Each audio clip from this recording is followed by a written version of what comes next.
Timeline, 5000 ans d'histoire, Richard Fremder. En fait, c'est eux les héritiers des Lumières. C'est pas la Révolution française.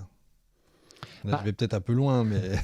Disons, oui et non. Enfin, lui, alors, je dirais oui, politiquement, Oui. certainement. Mais il faut garder aussi à l'esprit que 40% des membres du Congrès ont possédé ou possédaient des esclaves. Et d'ailleurs, il y a un tiraillement, en fait. Dont Washington, d'ailleurs. Bien sûr, dans Washington et Jefferson, dans le premier.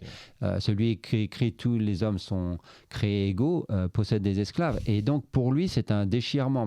Et c'est d'ailleurs extrêmement difficile à cerner, mais, parce qu'il va écrire là-dessus, mais bien plus tard, quand il aura 80 ans. Pour lui, je pense que c'est un homme des Lumières, clairement.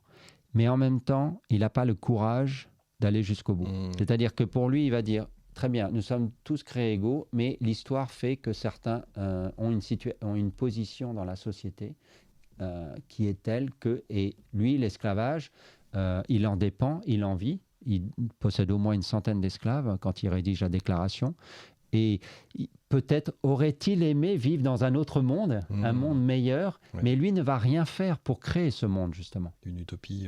Voilà. Lui, il va pas émanciper ses esclaves comme certains vont le faire, en fait, mais pas lui. Bon. J'avais une question, je l'ai perdue. C'est pas grave. Ah si, il y a donc on va aller chercher les Français, effectivement. Non, j'ai perdu ma question, mais oui, voilà, c'est ça. J'avais envie d'intituler cette question, est-ce qu'on a enfanté un monstre? Est-ce que finalement, nous, Français, ou en tout cas Européens, mais plus les Français, est-ce qu'on n'est pas les Frankenstein d'un pays qui aujourd'hui nous écrase un peu et qu'on a créé Alors, je pense que... de nos jours, on peut peut-être dire, effectivement, maintenant, c'est un pays qui a dominé le monde et qui le domine, en tout cas partiellement de nos jours encore. Mais à l'époque, justement, dans les textes de ce Vergennes, qui est donc un des architectes de l'Alliance franco-américaine, pour lui, il voit une menace, mais très lointaine. C'est-à-dire, pour lui, parce que justement, comme la France ne veut pas intervenir sans l'Espagne, et que l'Espagne est très réticente, parce qu'elle a ses colonies en Amérique, et aussi parce qu'elle n'est pas très intéressée, l'Espagne, elle veut récupérer Gibraltar et Minorque, donc elle en veut aux Britanniques, qui ont des territoires qui, pour eux, sont espagnols, ou devraient être espagnols, îles ou territoires. Et en fait... Donc Vergennes va devoir convaincre les Espagnols. Et donc on a des lettres où il explique ce sont 13 provinces, ce sont des républiques, donc elles sont commerçantes, elles nous feront pas la guerre en fait. L'idée, c'est on n'a rien à craindre parce qu'elles sont tournées vers le commerce et elles n'ont pas d'armée, elles n'ont pas de marine. Mais il dit quand même que peut-être un jour, parce que tout le monde sait qu'elles vont s'étendre vers l'ouest, c'est un mystère pour personne. Donc... peut-être qu'un jour, elles prendront de l'importance, mais ce sera dans au moins un siècle. Donc ça leur paraît tellement lointain. Mais bien sûr, personne ne pouvait imaginer, bien sûr, personne ne savait où était le Pacifique, encore moins les colons américains. Donc personne ne s'imaginait un jour que ce serait un pays de 300 millions d'habitants d'une côte à l'autre. Bien sûr, personne ne pouvait l'imaginer, ça. Mais en revanche, qu'il y ait, disons, cet État jusqu'aux Appalaches, ça c'était imaginable, prévisible, et que ça devienne une puissance, mais...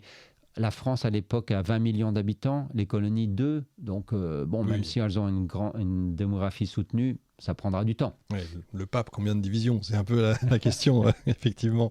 Et on n'a pas parlé des Indiens. Des Indiens, des locaux. J'ai lu quelque part, et impossible de trouver matière à argumenter, mais que la Constitution américaine, une partie de la Constitution serait hérité, travailler avec des Indiens, d'une constitution indienne, alors je ne saurais plus quel peuple, et que les 13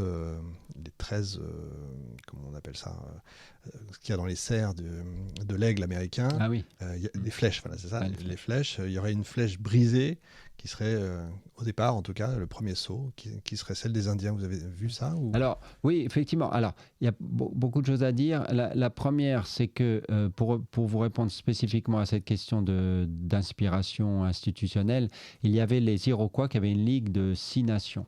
Et donc, on peut penser que certains délégués puisque cette ligue des 6 nations se trouve dans l'État de New York et ensuite ça dépasse vers l'ouest, bien sûr, vers les Grands Lacs, que ça a pu être une des sources d'inspiration, parce qu'il y avait aussi les Provinces-Unies, il y avait aussi les cantons suisses, et on regardait beaucoup ce qui se faisait en Europe, il y avait aussi les ligues grecques de l'Antiquité. Mais effectivement, regardons, ces 6 nations iroquoises sont unies depuis des décennies. On peut essayer de regarder leur fonctionnement, ça certainement. Sinon, indépendamment de ça, pour les Amérindiens, cette révolution, elle est annonciatrice de très mauvaises nouvelles, en fait. Et c'est pour ça que la plupart des nations se sont mises du côté britannique, parce que depuis la loi de 1763, enfin c'est une proclamation royale plutôt de 1763 qui cherchait à empêcher les colons à aller au-delà des Appalaches, il y a quand même un effort britannique, pas par humanité, hein, c'est aussi pour contenir la population, parce qu'on craint justement cette démographie, cette explosion démographique. Donc on veut contenir les colonies à l'est des Appalaches. Mais en fait, les Amérindiens en profitent, puisqu'ils sont plus ou moins protégés par des forts britanniques.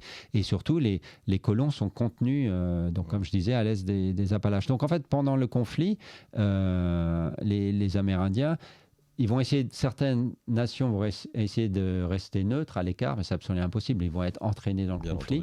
Et très vite, les colons américains, pour eux, ils vont devenir, même si au début il y a des tentatives de paix, alors il faut bien comprendre que c'est très complexe parce que vous avez différentes nations, elles ne décident pas ensemble, bien évidemment. Donc il y a les Cherokees au sud qui attaquent la Caroline du Sud, donc c'est l'Assemblée de Caroline du Sud qui doit envoyer des troupes contre les Cherokees. Et petit à petit, tous les efforts, en fait, ils vont mal se comprendre. Par exemple, à un moment donné, avec les Delaware, en 1778, le Congrès signe un traité avec un chef Delaware, et on parle même de faire un État Delaware qui aurait des représentants au Congrès. Donc en fait, on essaye, ils essayent différentes façons de s'organiser et de s'entendre, parce qu'ils savent pour eux que c'est une menace, en fait. Oui, bien sûr. Mais petit à petit, les Américains vont être très fâchés contre les Britanniques, parce qu'ils pensent que les Britanniques profitent des Amérindiens. Voilà, c'est la 5e colonne. C'est ça. Pour les prendre à revers. Créer un autre front. Voilà. Et donc là, au fil des années, pendant la guerre, l'armée continentale va être extrêmement brutale vis-à-vis des Amérindiens, en fait, pour leur faire payer le choix d'avoir soutenu les Britanniques, que ce soit vrai ou pas, en fait, selon les nations. Et cette guerre devient mondiale. On peut le dire. Tout à fait, parce que la France engage en février 1978. À l'inverse de l'Espagne, elle signe un traité avec les colonies, ou avec le Congrès. Ensuite, l'Espagne, en 1979, rentre en guerre contre la Grande-Bretagne. Il va y avoir une ligue de neutralité armée dans toute l'Europe. Donc les Anglais vont être complètement isolés. Et ensuite, en 1780, les Pays-Bas entrent dans le conflit. Donc on va se battre en Amérique du Nord, aux Antilles, en Afrique de l'Ouest et en Inde aussi. Oui, exact. Et en Europe, bien sûr. On peut dire que pour la Grande-Bretagne, c'est perdu de toute façon, parce que là, c'était impossible de se rendre compte. Exactement. Et là, ils sont face à une coalition, en fait.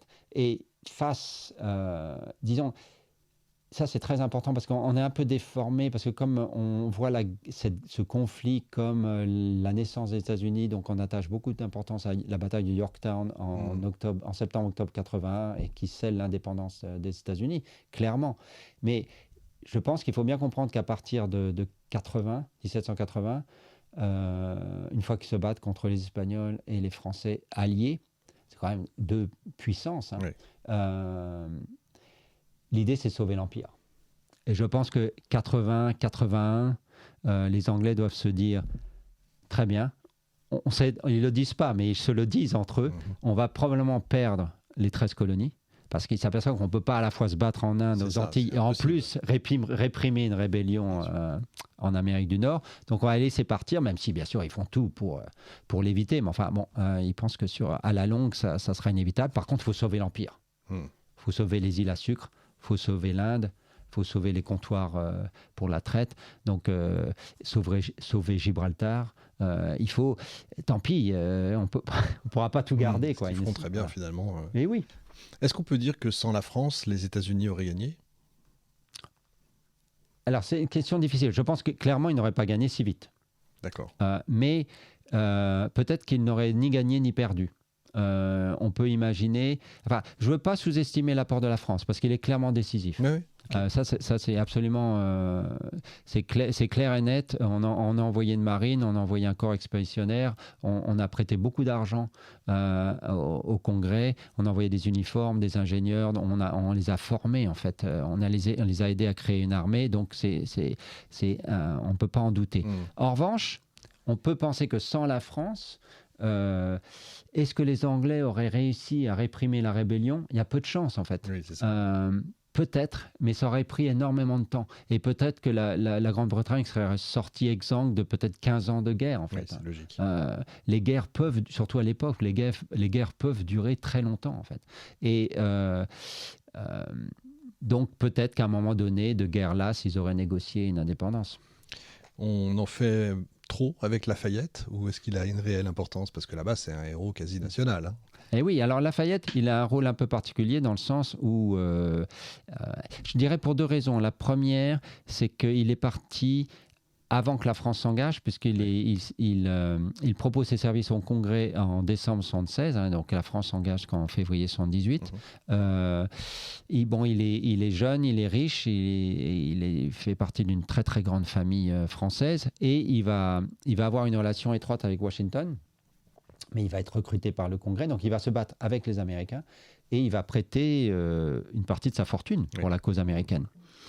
Et donc, il y a cet ensemble qui font que c'est un peu un héros pour l'Amérique, mais surtout le fait que lui, comme il est très jeune, en 75, en 76, quand il part, et quand il va avoir le temps et l'énergie de revenir en 1824-1825, invité par les Américains. Donc, il va être un des derniers survivants, puisque Jefferson et Adams meurent en 26. Et après, il y a un dernier délégué qui a signé l'indépendance qui meurt en 32. Donc, en fait, c'est les tout derniers qui ont vécu la Révolution qui meurent à cette époque.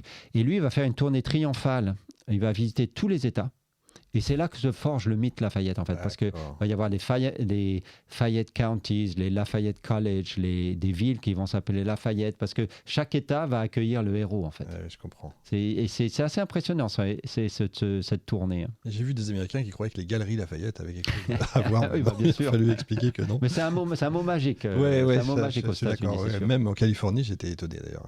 Lafayette Street, etc. Tout le monde le connaît. Pour terminer, quelle est selon vous la plus grande idée fausse qu'on entretient encore aujourd'hui sur la Révolution américaine et qu'il faut faire tomber parce que s'il y en a une. Je dirais, oui, même plusieurs. Même, je dirais le fait que tout s'est joué au Congrès. Une idée fausse, c'est de penser que tout s'est joué dans une salle et très tranquillement, en fait. On oublie la guerre, on oublie le chaos, on oublie la division, en fait. Une idée fausse aussi, c'est de penser que 1776 donne naissance aux États-Unis. Comme on l'a dit, il faudra 10-15 ans, en fait, pour créer le pays créer le pays, en fait. Pays, oui.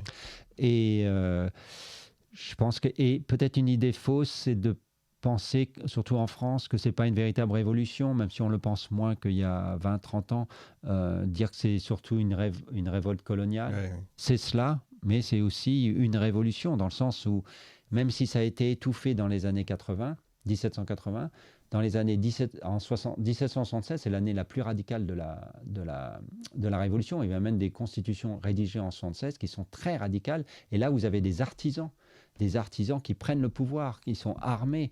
Donc, il y a aussi des sans-culottes américains, si on veut. Il y a une radicalité de la Révolution américaine dans les textes, mais aussi dans les actes, qui a été un petit peu oubliée, en fait, au profit de ces grands personnages qui ont créé un pays en quelques mois. Exact, oui, c'est vrai. Ça a été une révolte, une guerre et une révolution. C'est toujours excessif, les États-Unis. C'est beaucoup de choses, en fait. Tout ce qu'ils font est toujours excessif, finalement. Mais il faut lire absolument vos ouvrages parce que ça permet vraiment de comprendre... déjà l'année américaine et puis la naissance des États-Unis, mais surtout ça permet de comprendre aujourd'hui. C'est un peu le rôle de Timeline Radio. Merci beaucoup. Bertrand Van Rudenbeck, vous êtes extraordinaire. Franchement, merci j'étais infiniment. plus que ravi de vous recevoir. Et je pense qu'il faudra qu'on se revoie de toute façon pour plein Avec plaisir. Merci beaucoup. Et on se retrouve, nous. C'était la dernière émission d'ailleurs de la saison. On se retrouve en septembre. Salut à tous. Timeline, 5000 ans d'histoire, Richard Fremder.